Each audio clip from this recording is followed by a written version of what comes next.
Everyone, সবাই কেমন আছো বন্ধুরা? আজকে আমার ইচ্ছা করলো সকালবেলা উঠে একটা কেক বানাই।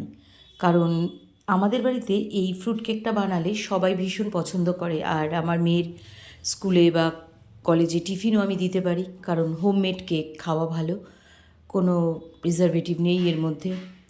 তো কেক বানানোর প্রসেস আমরা সবাই জানি, বাড়িতে কম বেশি আমরা সবাই বানিয়ে থাকি। তবু বানালাম যখন, তোমাদের সাথে শেয়ার করলাম। ভালো লাগলে কমেন্ট লাইক করবে বন্ধুরা, তাহলে আমি একটু উৎসাহ পাই। আর ভিডিও বানাতে আমার ভীষণ ভালো লাগে, ভালো ভালো কমেন্ট পড়লে না ভিডিও বানানোর জন্য খুব উৎসাহ পাই। তো প্রথমে আমি পরিমাণ মতো সব কিছু নিয়ে নিয়েছি।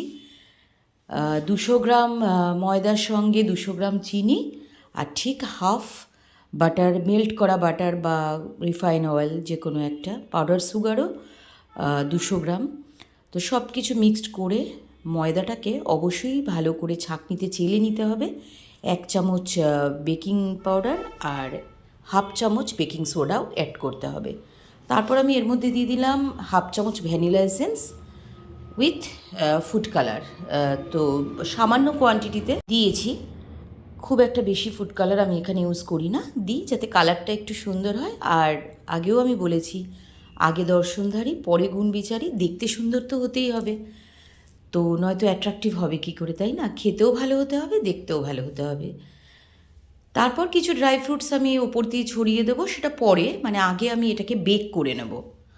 তো বেক করে প্রায় 40 মিনিট মতো লাগে বেক হতে। তো আফটার 30 মিনিটস আমি এর ওপরে কিছু ড্রাই ফ্রুটস সাজিয়ে দিচ্ছি। এটা আগেও দেওয়া যেতে পারে, কিন্তু আমি কিছুক্ষণ পরে এটা দিই, তাতে এটার লুকটাও সুন্দর আসে আর জিনিসটা খুব অ্যাট্রাকটিভ হয় দেখতে। বেক হয়ে যাওয়ার পর কালারটা অদ্ভুত সুন্দর এসছে, তো সো অ্যাট্রাকটিভ, এটা দেখতে খুব ভাল লাগছে। আর খেতে তো ভালো হয়ই, কারণ আমি প্রায়ই বানিয়ে থাকি বাড়িতে। আর যারা যারা এই কেকটা খেয়েছে তারা প্রত্যেকে প্রশংসা করেছে, প্রত্যেকে ভালো বলেছে, আবার খেতে চেয়েছে। তাই তো আমি বারে বারে উৎসাহ পাই আর বানিয়ে থাকি।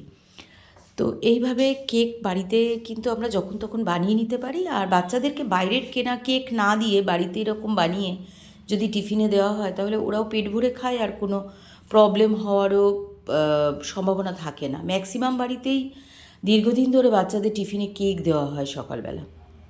তো সেই কেকটা কিন্তু কতটা ক্ষতিকারক সেটা পরে বুঝতে পারে বাবা মায়েরা। হয়তো ভাবে যে ঠিক আছে, তাড়াহুড়ো করে একটা টিফিন কেক আর কলা বা মিষ্টি একটু কিছু দিয়ে দিলাম, কিন্তু সেটা যে বাচ্চাটার কত ক্ষতি হচ্ছে সেটা কিন্তু সে বুঝতে পারছে না, ভবিষ্যতে বুঝতে পারে। তাই বলছি বন্ধুরা, এরকম কিছু জিনিস তোমরা বাড়িতে কিন্তু অবশ্যই বানিয়ে রাখতে পারো আর সবাইকে দিতে পারো।